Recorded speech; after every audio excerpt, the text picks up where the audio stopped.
본론부터 말씀드립니다. 오늘은 성인형 과림막세포종 D39CO16 경계성일까? 악성일까? 암진단비 전액받는 방법에 대해 알아보겠습니다.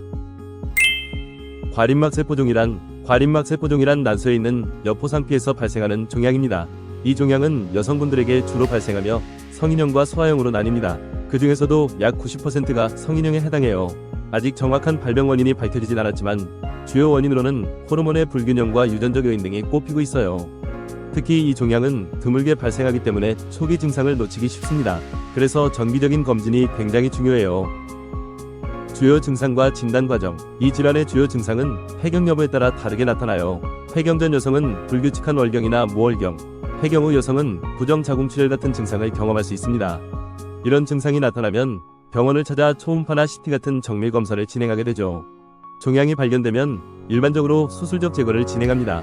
이후 떼어낸 종양을 검사하는데요. 바로 이 조직검사 결과가 향후 치료와 보험금 지급 여부를 결정짓는 중요한 열쇠가 됩니다.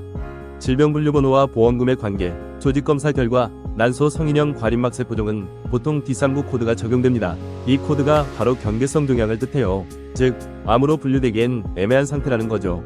이런 경우 보험사에서는 가입된 암진단비의 약 20%만 지급하려는 경향이 있습니다.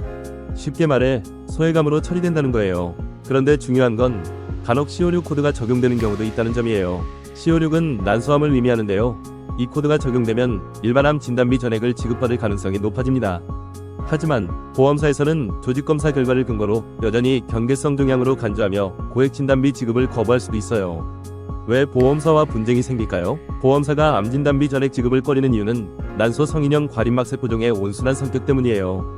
암이라 하면 주변 조직을 침윤하거나 다른 장기로 전이돼 생명을 위협하잖아요. 하지만 난소 성인형 과림막세포종은 대개 이런 특징이 없어요.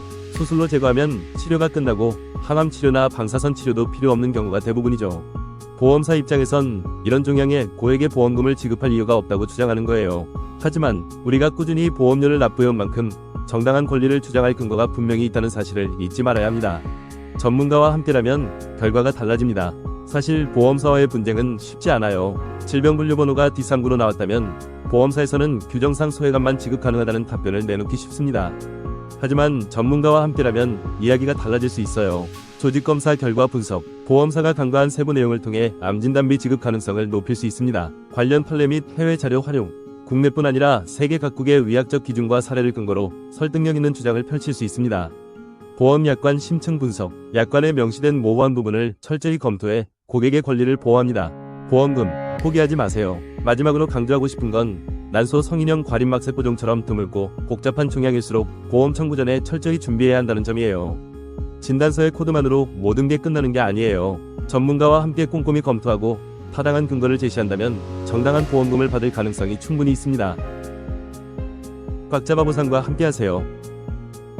보험 분쟁 해결 전문 꽉잡아 보상은 과림막세포종 진단비 분쟁에 대한 수많은 해결 사례와 자료를 통해 분쟁 해결을 도와드리고 있습니다.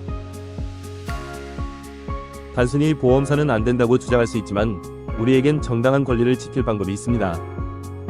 지금 바로 문의주시면 여러분의 걱정을 덜어드리겠습니다. 궁금한 점이 있으시면 부담없이 상담해주세요.